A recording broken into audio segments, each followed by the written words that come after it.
I did not state it. It was something that was stated by something inside my mouth in my remarks time. It's very offensive to me as well. Now we're all living through Pete Hegseth's latest and greatest. Why were those details shared on Signal, and how did you learn that a journalist was privy to the targets, the types of weapons used? I've heard I was characterized. Nobody was texting war plans, and that's all I have to say about that. Thank you. I appreciate it. The NSC said it was authentic. Nobody's texting war plans. I know exactly what I'm doing, exactly what we're directing, and I'm really proud of what we accomplished. Nobody's texting war plans. You know who sees war plans?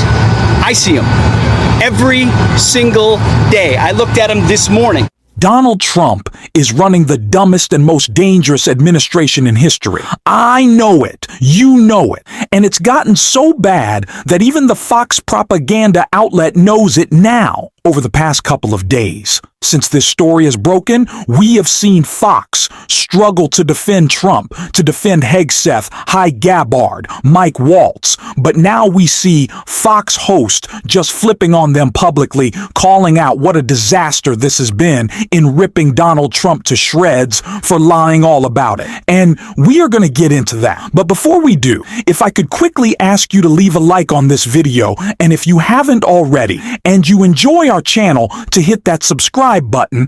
It goes a long way, and it really does mean a lot to me now. Before we can get into the several Fox hosts who called out Donald Trump and Pete Hegseth, I want to start with the real context that we need, and that's from Rachel Maddow right here. Donald Trump's Defense Secretary Pete Hegseth isn't working out all that well. And it started right at the beginning. Right after he was sworn in, there was the mid-air collision of a passenger jet and an Army helicopter in Washington, D.C. Despite the strict and solemn rules of the Defense Department that say no information about deceased service members can be made public until 24 hours after the next of kin has been informed, Pete Hegseth, nevertheless, blurted out to the public the ranks of the 3 helicopter crew members who had just been killed in the crash.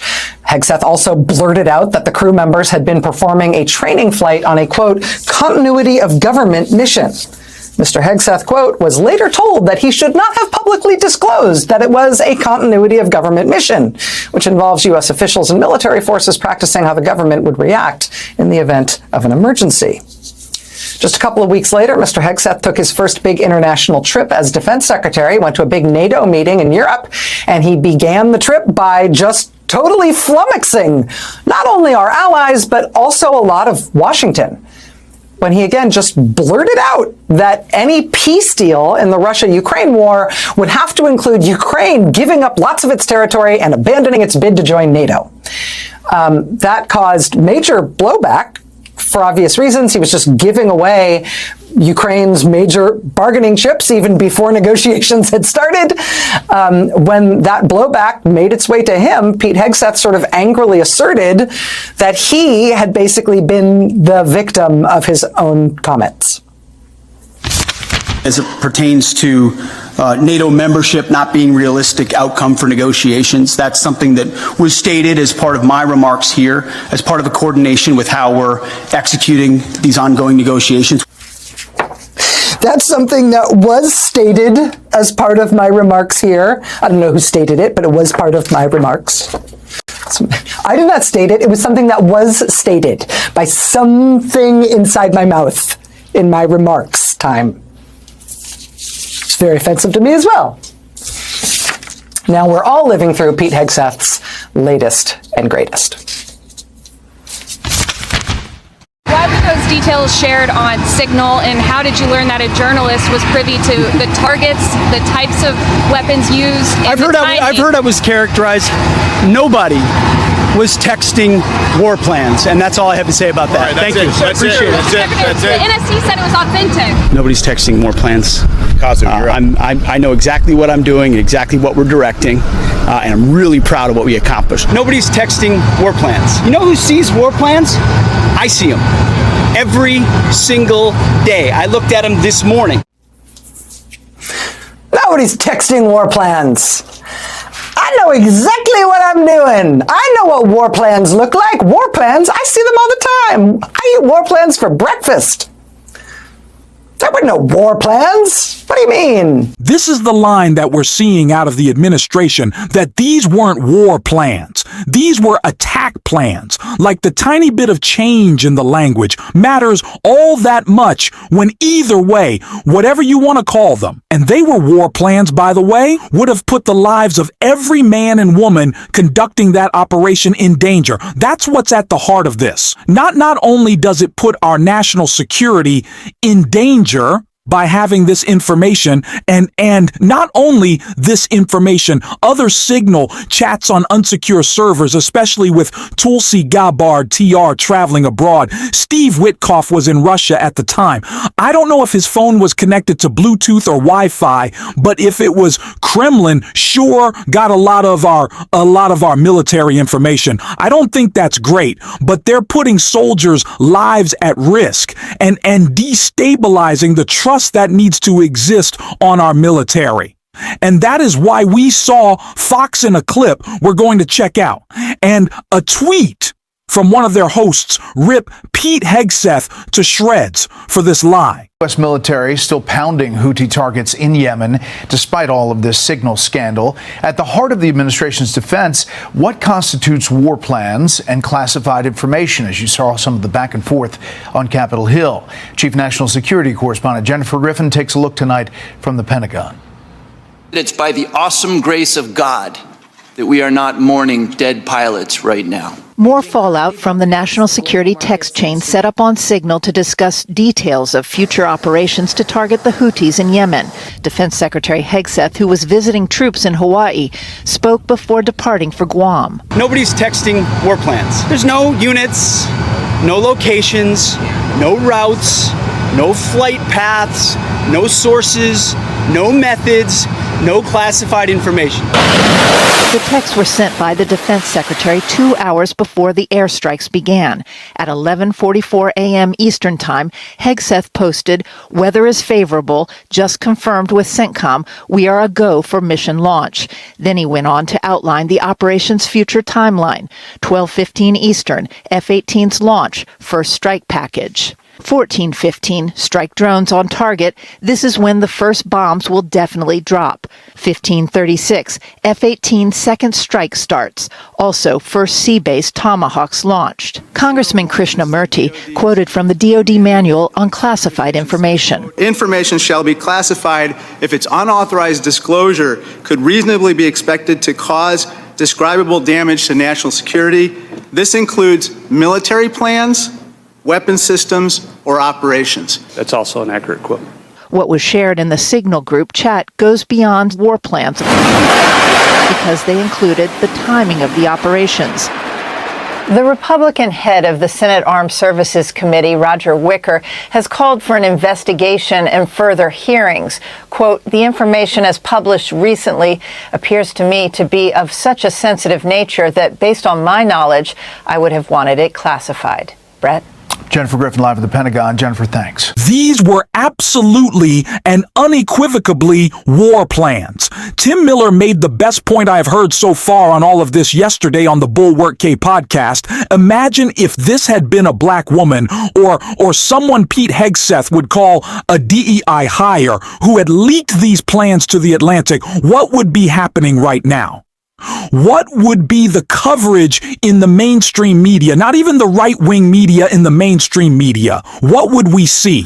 Eggett saying this person would be in jail already. This person would be getting a military tribunal. This would be a complete meltdown. The investigation would never end, but Pete Hegseth doesn't. And it's the left is attacking us with their flawed descriptions of what happened is why we see also Tommy Lurin. Another Fox host call him out, trying to wordsmith the hell out of this signal to Basil is making it worse. It was bad. And I'm honestly getting sick of the whataboutism from my own D side. What's good for the goose is good for the gander. Admit the up and move on. I think Tommy Lauren is spot on there, which is a surprising thing for me to be saying. The only part I kind of quibble with is the is move on. I don't think we should move on. I'd like to see Pete Hegseth fired, like to see Tulsi Gabbard fired, Mick Waltz fired, Steve Wickoff fired. Hell, throw Rubio in there, bounce them all. JDU is on the chat. Get them out of there. These are people who cannot handle our most classified information, and of course they can. They are under the direction of a president who is storing classified documents in his bathroom. Are we shocked here that this is the outcome? But it just seems more so than just the fact that they're trying to lie their way out of it, that they don't recognize the gravity of the situation and in what they've done, which more than anything should show you how unqualified, unequipped, and incompetent these people are. They just don't seem to care. It does not register with them the grave danger that they have put us in, but it does for a lot of Democrats who are calling them out, specifically one wisdom service himself, that's Senator Mark Kelly right here. Isn't it a problem that practically the entire Trump national security team was debating this on an unsecured messaging app? It's a huge problem, and it's reckless. I think there was some carelessness that set up the whole situation where this happened in the first place, creating the signal chain, inviting a journalist. But when you start putting operational details, which in the DoD ecosystem is the most sensitive information we have, when you're about to send, in this case, pilots feet dry over the beach into enemy territory where there is a significant surface to air missile threat. This is the kind of information that if it gets out, gets people killed. It is disrespectful to our service members, it's dangerous, and there should be accountability because of it. Senator, you were told that this is not the only signal chat. There were other signal chains involving Trump officials. What do we know about those chains? Well, I don't have any details about that. I asked if this occurs in other instances, whether they use Signal for other things. I suspected they did. But the big question is what is shared on those separate text message exchanges, essentially is what it is. And Signal is more secure than a regular text message. But we also know that the Russians, the Chinese, the Iranians, they try to access our devices. They can crack that encryption. And if you're the vice president or the Secretary of State, National Security Advisor, Secretary of Defense, you've got to know that they're trying to get into your device in these applications, these commercial applications. And because of that, you just don't share this information.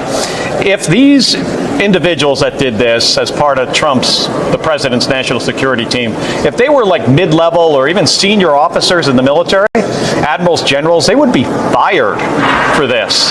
This is clearly against the rules. It's against the law. It should never have happened. I guess you've called for Pete Hegseth to resign. Should Mike Waltz resign as well?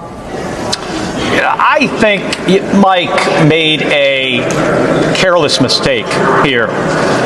If you go back and you look at what was shared on Signal in this text chain, it wasn't him that was sharing what I view as classified information, but even beyond classified, this is the most sensitive information that the Department of Defense has hours before conducting a strike. That was shared by the Secretary of Defense.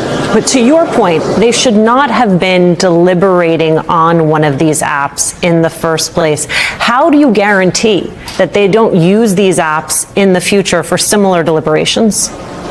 Well, I think all of them realize that they really screwed this up. So I would expect that they've learned their lesson. We need resignations, or we need firings, and we need criminal accountability. Laws have been broken, and while they may try to talk their way out of it, as Tommy Lahren put it, words won't protect you when you've broken the law. Plain and simple. We must continue to call this out and make it a point to discuss every day.